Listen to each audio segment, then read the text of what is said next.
स्वागत है आप सभी का मेरे YouTube channel stock market helper में। आज हम बात करने वाले हैं CDSL यानी सेंट्रल डिपॉजिटरी सर्विस लिमिटेड के बारे में।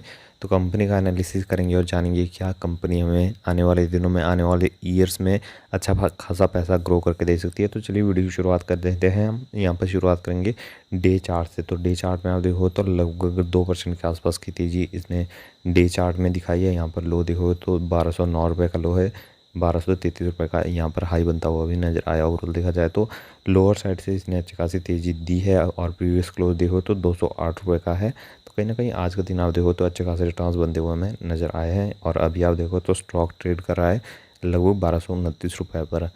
तो आज का दिन देखा जाए अच्छी परफॉर्मेंस रही है। अब वीक की बात करेंगे तो वीक में आप देखोगे तो फ्लैट टाइप की परफॉर्मेंस हम इसे कहेंगे। लगभग 1% से ज़्यादा के रिटर्न दिए हैं अपने शेयर होल्डर्स को। लो यहाँ पर देखोगे तो 1181 का लो है।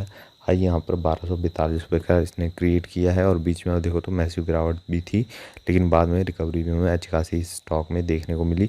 यहाँ पर देखोगे आप तो अभी जो है स्टॉक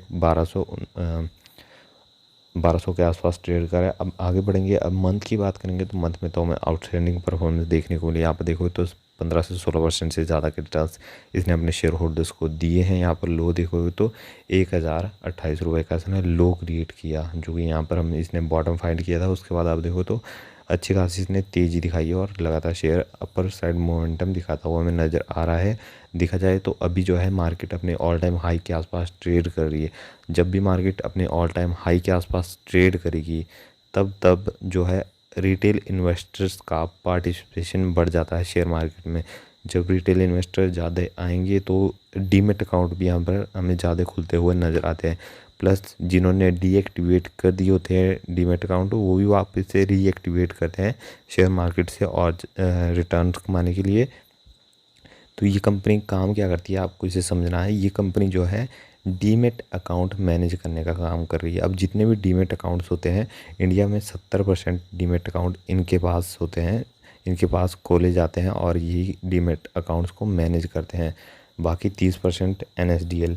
तो दो ही हमें डिपॉजिटरीज देखने को मिलती है इंडिया में। एक होगी हमारी CDSL जिसके पास 70% शेयर है, 70% मार्केट शेयर है, और 30% जो हमें NSDL के पास देखने को मिलता है। तो देखा जाए तो कहीं ना कहीं इसने अच्छा खासा मार्केट शेयर कैप्चर करके रखा हुआ है और ये कंपनी फ्यूचर में आपको अच्छे रिटर्न देने वाली है। यहाँ पर आप देखो तो ईयर की बात करेंगे, ईयर की चार्ट की पैटर्न करें बात करेंगे तो देखा जाए तो अच्छे खासे बुल रन में ये ईयर के स्टार्टिंग में था, लेकिन उसके बाद देखो तो मार्केट भी लगातार गिरती जा रही थी। प्लस ये स्टॉक भी अपने लोअर लो कट करता जा रहा था। यहाँ पर देखो हाई क्रिएट करने के बाद 1451 का इसने हाई क्रिएट किया। उसके बाद जैसे हमारी जो इंडियन स्टॉक मार्केट है वो लगातार जो निफ्टी फिफ्टी हमारा नीचे आ रहा था, लगातार गिरावट दिखा रहा था, कंसोलिडेट करता हुआ लोअर लो कट कर रहा था। तो ये भी सेम सिनेरियो यहाँ पर बन रहा था। ये भी बिल्कुल अच्छी परफॉर्मेंस नहीं दिखा रहा था। क्यों नहीं दिखा रहा था? क्योंकि जब भी स्टॉक मार्केट गिरती है, लंबे समय के लिए गिरती जाती है, तो देखा जाए तो बहुत ज़्यादा डीमेट अकाउंट क्लोज हो जाते हैं, बंद हो जाते हैं। तो जिसका डायरेक्ट इस कंपनी के ऊपर इम्पैक्ट पड़ता है। इसके रेवेन्यूज़ की ग्रोथ स्लो हो जाती है, नेट प्रॉफिट की ग्रोथ स्लो हो जाती है, जिसके कारण जो है शेयर प्राइस नीचे आता है।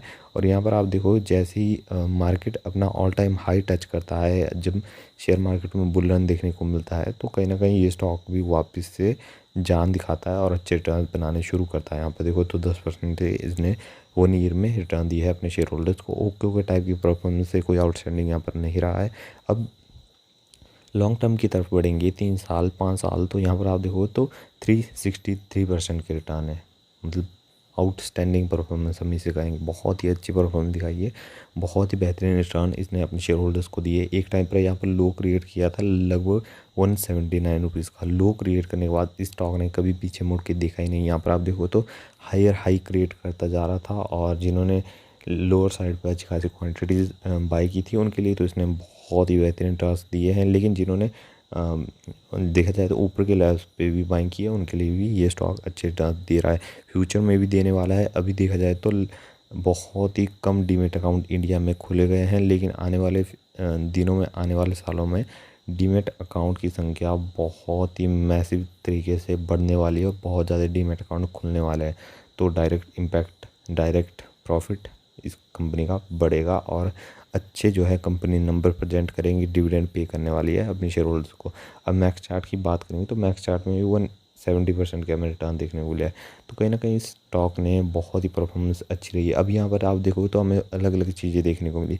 एक टाइम कंपनी की लिस्टिंग हुई, उसके बाद देखो तो फ्लैट इस परफॉर्मेंस, लगातार ये लोअर लो कट कर रहा था, नीचे जा रहा था, कंसोलिडेट कर रहा था, बहुत ही बोरिंग टाइप का ये स्टॉक चल रहा था। लेकिन देखो अब सडनली तेज़ी आ जाती है 2020 के बाद, यानी कोविड के बाद बहुत ही अच्छी परफॉर्मेंस इस स्टॉक ने अपने शेयर होल्डर्स को दी है और फ्यूचर में भी देने वाला है। इस कंपनी के पास अच्छे खासे रिजर्व पड़े हुए हैं, कंपनी स्ट्रांग है, कंपनी का बिजनेस कभी बंद नहीं हो सकता है, क्योंकि देखा जाए तो डुओपोली में देखने को मिल जाती है, एनएसडीएल है और दूसरा सीडीएसएल है। तो यही जो है मैनेज करते हैं डीमेट अकाउंट्स को। डीमेट अकाउंट मैनेज करने का ये अलग अलग चार्जेस लेते हैं। तो कहीं ना कहीं देखा जाए इनकी कमाई कभी रुकने नहीं वाली है। इनके पास फ्री कैश जनरेट होता रहता है, जिसे ये डिविडेंड के तौर पर बांटते रहते हैं। और फ्यूचर में देखा जाए तो इनके पास अच्छे खासे रिजर्व्स बढ़ने वाले हैं। रिजर्व्स बढ़ेंगे तो डिविडेंड अच्छा पे करेंगे।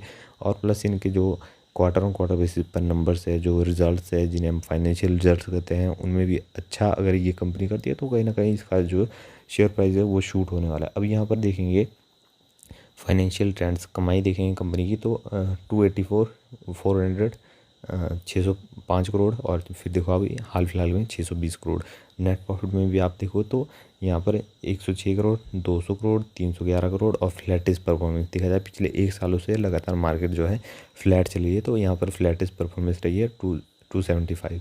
लेकिन अभी आप देखो तो बुलरन में अभी वापस से आ चुके हैं, वापस हमारी मार्केट हाई क्रिएट करती जा रही है। तो अभी जो है इसका जो है रेवेन्यूज़ जो है 700 करोड़ को भी क्रॉस कर सकता है और नेट प्रॉफिट जो है 400 करोड़ को भी क्रॉस कर सकते हैं। तो कहीं ना कहीं अंदाज़ा लगाया जा रहा है कि अच्छी परफॉर्मेंस सीडीएसएल की रहने वाली है। तो चाहो तो आप भी इस स्टॉक में जो है थोड़ा बहुत जो है अपनी बाइंग कर सकते हो अपनी रिसर्च करने के बाद। अब यहाँ पर शेयर होल्डिंग पैटर्न देखो तो 20% की हिस्सेदारी है प्रमोटर की, और प्रमोटर कंपनी कौन है इसकी, BSE limited, Bombay stock exchange. तो कहीं ना कहीं देखा जाए तो बीएसई के पास इसकी प्रमोटर की हिस्सेदारी है और उसके नीचे आते हैं म्यूचुअल फंड 7%, डोमेस्टिक इंस्टीट्यूशंस लगभग 10% से ज़्यादा की हिस्सेदारी है। 14% आप यहाँ पर देखो तो फॉरेन इंस्टीट्यूशंस के पास है और 46% की हिस्सेदारी जो है यहाँ पर देखो रिटेल्स के पास है। शेयर होल्डिंग पैटर्न अच्छा है। और देखा जाए तो ये 20% की हिस्सेदारी क्यों है, क्योंकि देखा जाए जो सेबी के रूल है वो इस कंपनी पर इस तरह लगते हैं कि मतलब जो प्रमोटर होते हैं वो 20% से ऊपर की हिस्सेदारी नहीं रख सकते। तो मतलब रूल के हिसाब से जो है ये 20% की हिस्सेदारी रखी गई है, जो कि बीएसई के पास है, बॉम्बे स्टॉक एक्सचेंज के पास है।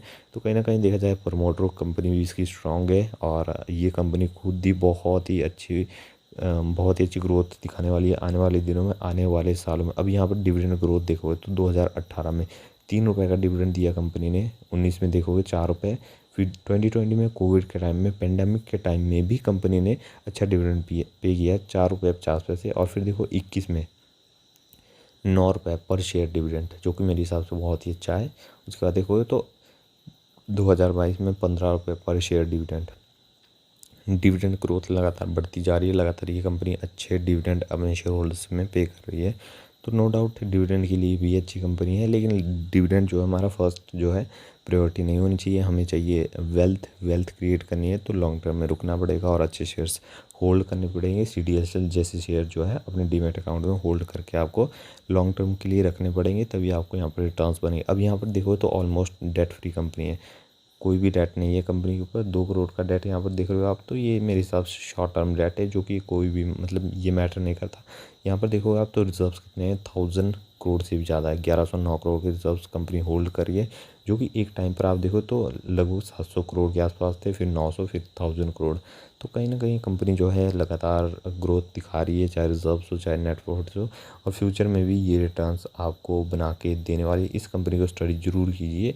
तो वापस से कहना चाहूँगा, जो ये कंपनी है ये आपको रिटर्न्स बना के देने वाली है। स्टडी कीजिए इसके बारे में, इसकी बैलेंस शीट के बारे में स्टडी कीजिए, कंपनी के बिजनेस मॉडल के बारे में सर्च कीजिए, और ये भी सर्च कीजिए कि इंडिया में कितने % लोगों के पास डीमेट अकाउंट है। तो ये आपको पता लगने वाला है कि यहाँ पर ग्रोथ कितने रहने वाली है। प्लस इसमें भी ग्रोथ रहेगी, एनएसडीएल में भी ग्रोथ रहने वाली, क्योंकि आने वाले दिनों में, आने वाले सालों में शायद वो भी इंडियन स्टॉक मार्केट में लिस्ट हो जाए। तो कहीं ना कहीं देखा जाए तो आपको जो है फोकस बना के रखना है यहाँ पर। तो ये थी हमारी आज की वीडियो अच्छी लगी हो लाइक करें, चैनल को सब्सक्राइब करें। इसके अलावा अगर आपके पास डीमैट अकाउंट नहीं है अभी तक, लिंक आपको नीचे डिस्क्रिप्शन में मिल जाए, आप जाके डीमैट अकाउंट खुलवा सकते हो। मिलते हैं अगली वीडियो में।